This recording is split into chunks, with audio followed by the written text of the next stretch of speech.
আজকের আমাদের মূল পাঠ্য বিষয় হচ্ছে উদারনীতিবাদী তত্ত্ব। আন্তর্জাতিক সম্পর্কে উদারনীতিবাদী তত্ত্ব খুব একটা যে নতুন তা কিন্তু নয়। ধরে নিতে গেলে অনেকটাই প্রাচীন তত্ত্ব। কারণ একটু খেয়াল করে দেখলে দেখা যাবে ষোড়শ শতকে যখন সংস্কার আন্দোলন হচ্ছে, সেই সময়ের শুরু থেকে বা সেই সময় থেকে শুরু করে বর্তমান কাল পর্যন্ত উদারনীতিবাদের বা উদারনীতিবাদী দর্শনের গুরুত্ব কিন্তু কখনোই কমতির দিকে নয়। কারণ একটা কথা মাথায় রাখতে হবে, আদর্শগত দিক থেকে বা আদর্শগত মতবাদের দিক থেকে যদি একটু চিন্তা করা যায় তাত্ত্বিক দিক থেকে, তাহলে আমরা দেখব যে মোটামুটি মার্ক্সবাদ পৃথিবীতে যতদিন থাকবে উদারবাদ কিন্তু ততদিন থাকবে। কারণ দুজনে একে অপরের সাথে কাঁধে কাঁধ মিলিয়ে হয়তো যেমন ঝগড়া করছে, তেমনি কাঁধে কাঁধ মিলিয়ে তারা কাজ করছে। একে অপরের হয়তো বিপরীত, কিন্তু অবশ্যই একটি থাকলে আরেকটি থাকতেই হবে। এটা হচ্ছে বিষয়। কারণ পৃথিবীতে যদি সবটাই সাম্য সত্যিই প্রতিষ্ঠা হয়ে যায়, মার্ক্সবাদের লক্ষ্য যদি পূরণ হয়ে যায়, তাহলে তখন কিন্তু আর উদারনীতিবাদের প্রয়োজন হবে না। আর যতদিন উদারবাদ থাকবে ততদিনই কিন্তু পুঁজিবাদীরা পুঁজিপতি থাকবে এবং ততদিন মার্ক্সবাদের লড়াই চলতে থাকবে। এটাই হচ্ছে আমার বলার বিষয় ছিল। যাই হোক, এই তত্ত্বের একটি গুরুত্বপূর্ণ ধারণা রাষ্ট্রের সৃষ্টি এবং তার অস্তিত্ব তো থাকবেই, কিন্তু সেই অস্তিত্ব বা সেই রাষ্ট্র কখনোই কিন্তু ব্যক্তি স্বাধীনতাকে ছাপিয়ে গিয়ে নয়। একটু সোজা করে বলতে গেলে কি বলা যায়, ব্যক্তি স্বাধীনতা হচ্ছে উদারবাদের মূল ধারণা। যত পরিমাণ ব্যক্তি স্বাধীনতাকে সম্প্রসারিত করা যায় সেটাই হচ্ছে লক্ষ্য, এবং যত পরিমাণে রাষ্ট্রীয় নিয়ন্ত্রণ সীমিত করা যায় সেটাই হচ্ছে এদের মূল বিষয়। তবে আন্তর্জাতিক ক্ষেত্রে কয়েকটি ধারণার সঙ্গে উদারবাদী এই তত্ত্ব কিন্তু ভীষণভাবে ঘনিষ্ঠভাবে জড়িত। সেটা কীরকম না, উদারবাদী রাষ্ট্রের ধারণা যা সমাজের উন্নয়নের জন্য কিন্তু মানুষের কাজকলাপকে মানুষের কাজকর্মকে বা কার্যকলাপকে উৎসাহ করে। দেখো, ব্যাপার হচ্ছে আজকে বর্তমানের যা দিনকাল, বিশ্বায়িত বাজার, সেখানে সকলেই চায় যে সমাজ উন্নতি হোক, সমাজ আরও ভালোভাবে গড়ে উঠুক। কিন্তু সেগুলো করতে গেলে অবশ্যই উন্নতি প্রয়োজন, আর উন্নতি করতে গেলে বা আরও বেশি যুগোপযোগী করে তুলতে গেলে কিন্তু অবশ্যই এই উদারনৈতিক বা সমাজের উন্নয়ন এই রকম কাজকর্ম কিন্তু চলতে থাকবে, এবং সেই কাজকর্মকে অবশ্যই এই উদারবাদ সমর্থন করবে। আমরা পুঁজিপতির কথা বলি, পুঁজিপতিরা কিন্তু সবসময় চিন্তা করে যে কিছুকে খাটিয়ে 100 টাকা খাটিয়ে যদি 150 টাকা ইনকাম করা যায়, অর্থাৎ তারা সব কিছুর মধ্যেই কিন্তু নতুন নতুন চিন্তা ভাবনা করে। ঠিক তেমনি উদারবাদের ধ্যান ধারণার মধ্যে অবশ্যই সমাজের উন্নয়নের জন্য যেমনি মানুষের কাজকলাপের যেমন উৎসাহ দিচ্ছে, তেমনি বিভিন্ন সরকারি এবং বেসরকারি যারা সংস্থা রয়েছে সেগুলোকেও কিন্তু উৎসাহ দিচ্ছে এবং তাদের জন্য দরজা উন্মুক্ত করে দিচ্ছে, বা তাদের জন্য কাজ করার পরিধি যেন আরও বেড়ে উঠছে। আন্তর্জাতিক স্তরে আরও যদি আলোচনা করা যেতে পারে, তাহলে দেখব রাষ্ট্রের অভ্যন্তরে এই যে মুক্ত অর্থনৈতিক ক্রিয়াকর্ম, মুক্ত অর্থনৈতিক যে ধ্যান ধারণা, মুক্ত অর্থনীতির ধারণা, এক্ষেত্রেও কিন্তু এটার সঙ্গেও কিন্তু উদারনীতিবাদ ঘনিষ্ঠভাবে সম্পর্কযুক্ত। এবং বর্তমান উদারনীতিবাদে এই তাত্ত্বিকরা বলছেন যে আজকে হয়তো সমাজ ভীষণভাবে উন্নত, সবাই সবার মতো উন্নতি করছে, কিন্তু কোথাও যেন আজকের সমাজে একটা ডিপেন্ডেন্সি বিষয় বা পরনির্ভরশীলতা বা একে অপরের ওপর নির্ভরশীল করে বেঁচে থাকা, এই রকম ব্যবস্থার একটি ধারণা কিন্তু প্রকট হয়ে উঠছে। যাই হোক, আমরা দেখে নিলাম মোটামুটি উদারনীতিবাদ কী এবং উদারনীতিবাদী ধারণার সঙ্গে কি কি জড়িত। আমরা একটু যদি সময়ের দিক থেকে আসি, তাহলে আমরা দেখব যে আন্তর্জাতিক পরিমণ্ডলে প্রথম বিশ্বযুদ্ধের পর থেকে, মানে আফটার 1918, সেই সময়ের পর থেকে নরম্যান অ্যাঞ্জেল এবং উড্রো উইলসন, তখন ছিল জাতিরাষ্ট্র, আমরা সকলে জানি, শান্তি স্থাপনকারী একটি সংস্থা, এবং তারা কিন্তু এই শান্তিপূর্ণ আন্তর্জাতিক ব্যবস্থাকে ভীষণভাবে উৎসাহ দিয়েছিল এবং তারা বলেছিল যে বিশ্ব ব্যবস্থা যখন চরম বাস্তবায়িত হবে, অর্থাৎ ব্যক্তি স্বাধীনতা এবং প্রতিযোগিতার অর্থনীতি যখন শান্তিপূর্ণভাবে গড়ে উঠবে, তখন কিন্তু এই জাতিরাষ্ট্রের ধারণা, মানে জাতিরাষ্ট্রের ধারণা কি ছিল? জাতিরাষ্ট্রের ধারণা ছিল সকলের মধ্যে শান্তি সুস্থিতি বজায় রাখা। ঠিক তেমনি নরম্যান অ্যাঞ্জেল এবং উড্রো উইলসন একই সুরে বলছে, কিন্তু একটু ধারণাটা পাল্টে দিয়ে বলছে যে যখন বিশ্ব ব্যবস্থা মধ্যস্থিত ব্যক্তি স্বাধীনতা এবং প্রতিযোগিতার অর্থনীতি যখন শান্তি সুস্থিতিভাবে হবে, তখনই কিনা গড়ে উঠবে এই সুষ্ঠু জাতিরাষ্ট্রের ধারণা, যেটা কিনা শান্তি সুস্থিতি বজায় রাখা।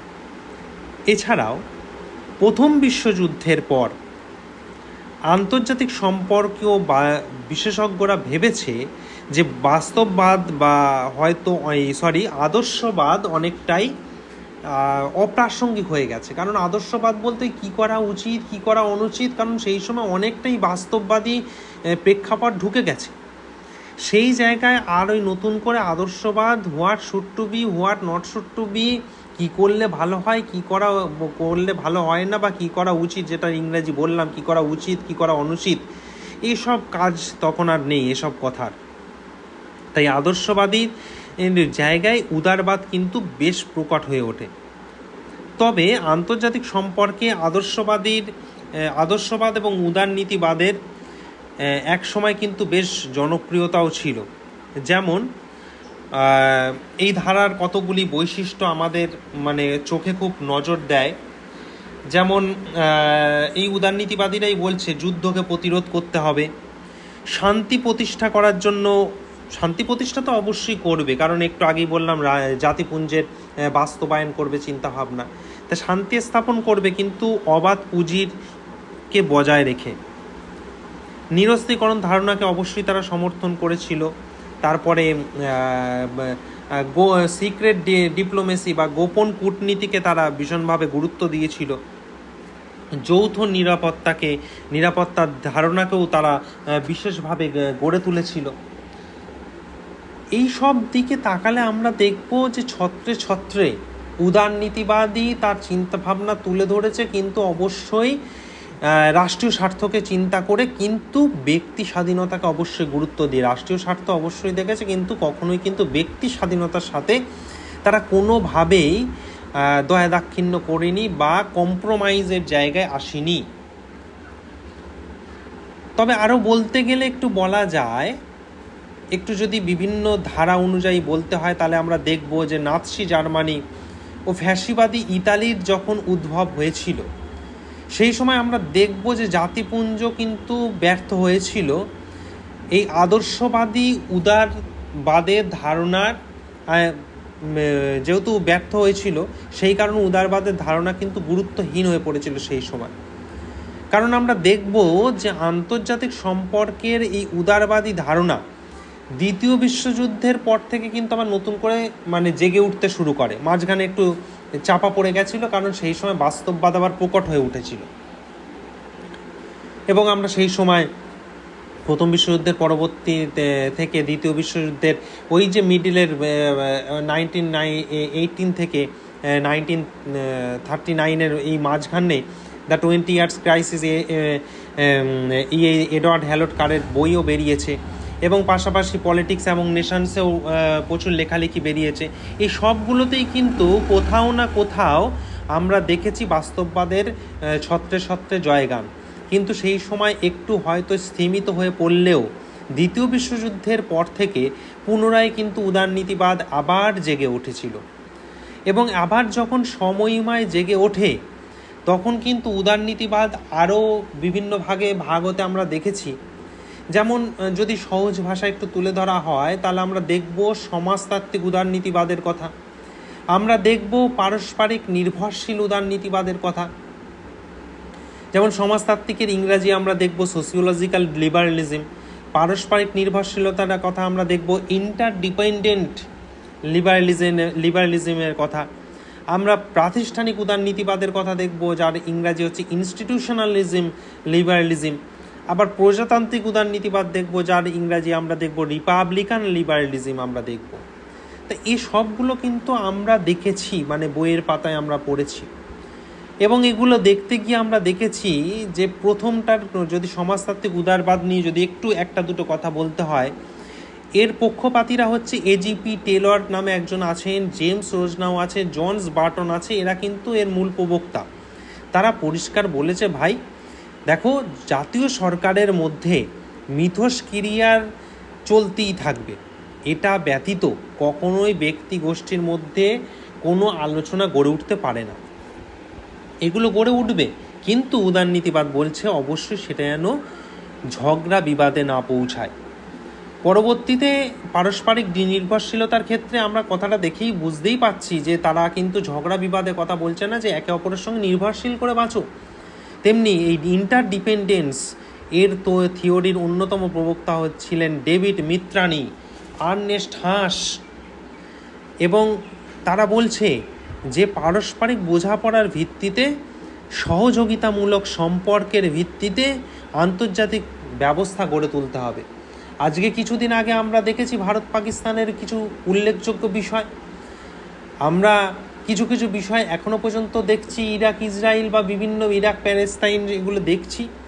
তা সেগুলো দেখতে গিয়ে আমরা কিন্তু ভাবছি এই যুদ্ধ লাগলো, কিন্তু পারস্পরিক আন্তর্জাতিক সম্পর্ক যেখানে দাঁড়িয়ে আছে সেখানে মানে সাময়িক কিছু কোথাও কিছু বিচ্যুতি ঘটনা ঘটছে, কিন্তু কোনোভাবেই ওরকম বিশ্বযুদ্ধ সংগঠিত হওয়ার মতো জায়গা কিন্তু বর্তমান পৃথিবীতে নেই। এটা আমাদের মাথায় রাখতে হবে। এবং এর পাশাপাশি আর একটা কথা একটু বলে রাখতে হয়, প্রাতিষ্ঠানিক উদারনীতিবাদ। আজকে কিন্তু এই চিন্তাভাবনাগুলোকে প্রাতিষ্ঠানিক রূপ দেওয়া হচ্ছে, যার অন্যতম প্রবক্তা হচ্ছে রবার্ট কেওহান, রিডবার্জারও আছে। এরা পরিষ্কার বলছে যে ভাই আজকে সম্মিলিত জাতিপুঞ্জ নামক একটি সংস্থা আছে। কারণ পরবর্তীতে পূর্বে দেখেছি জাতিসংঘ ব্যর্থতায় পর্যবসিত হওয়ার পরে সম্মিলিত জাতিপুঞ্জ গড়ে উঠেছিল, এবং সেই জাতিপুঞ্জ গড়ে ওঠার পাশাপাশি বিশ্ব বাণিজ্য সংস্থা থেকে শুরু করে, ন্যাটো থেকে শুরু করে, ইউরোপীয় ইউনিয়ন থেকে শুরু করে, তারা কিন্তু পরিষ্কার সকলে বলছে যে সহযোগিতার পরিবেশ গড়ে তুলতে হবে, যুদ্ধকে দূর হাঁটাতে হবে। এবং এর পাশাপাশি কিন্তু আরেকটি আছে প্রজাতান্ত্রিক উদারনীতিবাদ। তারা পরিষ্কার কিন্তু বলছে যে বিরোধের শান্তিপূর্ণ মীমাংসা চাই, এই ঝগড়া বিবাদ দিয়ে কোনো কিছু মীমাংসা হতে পারে না। এর অন্যতম প্রবক্তা বিএম রাসেট, ডি লেক প্রমুখ, এরা কিন্তু পরিষ্কার একথা কিন্তু বলে দিচ্ছে। এখানে কিন্তু তার মানে আমরা এতক্ষণ দেখতেই পাচ্ছি যে উদারনীতিবাদ অবশ্যই ব্যক্তি স্বাধীনতাকে চরম গুরুত্ব দিচ্ছে, রাষ্ট্রীয় নিয়ন্ত্রণকে সীমিত করছে, কিন্তু কখনোই যুদ্ধ বিবাদের কথা কিন্তু তারা একেবারেই বলছে না। কিন্তু একথা অবশ্যই সত্যি যে এই উদারনীতিবাদের কিন্তু কিছু কিছু সমালোচনাও আছে। যেমন একটু চিন্তা করলে দেখা যাবে উদারনীতিবাদীরা মূল্যবোধ বা সংস্কৃতি যে কথা তিনি বলেছেন সে কথা কিন্তু বিশ্বব্যাপী প্রয়োগ করা আজকের দিনে বেশ দুরূহ। কারণ প্রত্যেকটি রাষ্ট্র চিন্তা করে দেখলে দেখা যাবে তাদের আদর্শ, তাদের সংস্কৃতি, তাদের বিভিন্ন জায়গা, সামাজিক প্রেক্ষাপট সম্পূর্ণ আলাদা। সেই জায়গায় কিন্তু সব জায়গায় এককভাবে সব কিছু প্রতিষ্ঠা করা সম্ভব নয়। এছাড়াও উদারনীতিবাদী তাত্ত্বিকরা সব ক্ষেত্রে বলছে অবাধ বাণিজ্য নীতি। এই অবাধ বাণিজ্য নীতি যদি সবসময় করাই হয় তাহলে কিন্তু কোনো অংশে তারা যতই বলুক না কেন রাষ্ট্রীয় হস্তক্ষেপ থাকবে না। তা এরকম করতে গেলে কিন্তু রাষ্ট্রের হস্তক্ষেপ দরকার। কারণ হচ্ছে একেবারে রাষ্ট্রকে সীমিত করে দিলে কিন্তু কোনোভাবেই কোনো কিছু কিন্তু সম্ভব নয়। এর পাশাপাশি উদারবাদের কিন্তু আরেকটা বিষয় হচ্ছে, সমালোচকরা বলছেন যে রাষ্ট্রের কাছে কিন্তু নিরাপত্তাটা, আলোচনা দেখে বোঝা যাবে নিরাপত্তা কিন্তু একটা গুরুত্বপূর্ণ বিষয়। কারণ ছত্রে ছত্রে কিন্তু আমরা বিশ্ব শান্তির কথা কিন্তু তুলে ধরেছি। তা সেই জায়গায় উদারনৈতিক গণতন্ত্র প্রতিষ্ঠা করা আজকের দিনে কিন্তু বেশ অনেকটাই কঠিন। তাই এই সকল সমালোচনা থাকতেই পারে প্রতিটা জায়গায়, প্রতিটা তত্ত্বে বা প্রতিটা ক্ষেত্রেই বিভিন্ন সমালোচনা কিন্তু আজকের দিনে থাকবে কোনো একটা কিছু কাজ করতে গেলে। কিন্তু সমালোচনা থাকবে বলেই যে সেটাকে একেবারে অবজ্ঞা করে চলে যেতে হবে তা নয়। এর ভালো দিকটি নিয়ে আমাদের আগামী সমাজ যাতে এই বিশ্ব শান্তির পথে অগ্রসর হতে পারে সেই বিষয়ে অবশ্যই খেয়াল রাখতে হবে। তবে এটুকু অবশ্যই বলে শেষ করা উচিত যে আমাদের দেশের রাষ্ট্রীয় নিয়ন্ত্রণকে একেবারে সীমিত করে দেওয়া চলবে না, বা একেবারে নস্যাতীকরণ করে দেওয়া চলবে না, বা একেবারে অবাধ বাণিজ্য বা অবাধ পুঁজির ওপরও নিয়ন্ত্রণ ছেড়ে দিলে চলবে না। মানে অবাধ পুঁজিও থাকবে, পাশাপাশি ব্যক্তি স্বাধীনতাও থাকবে, এবং পাশাপাশি প্রয়োজনে রাষ্ট্রীয় নিয়ন্ত্রণ কিন্তু যথেচ্ছ পরিমাণে বজায় থাকলে তবেই কিন্তু একটি সুস্থ স্বাভাবিক পরিবেশ বা মানবিক সমাজ গড়ে তোলা সম্ভব বলে আমি মনে করি। ধন্যবাদ।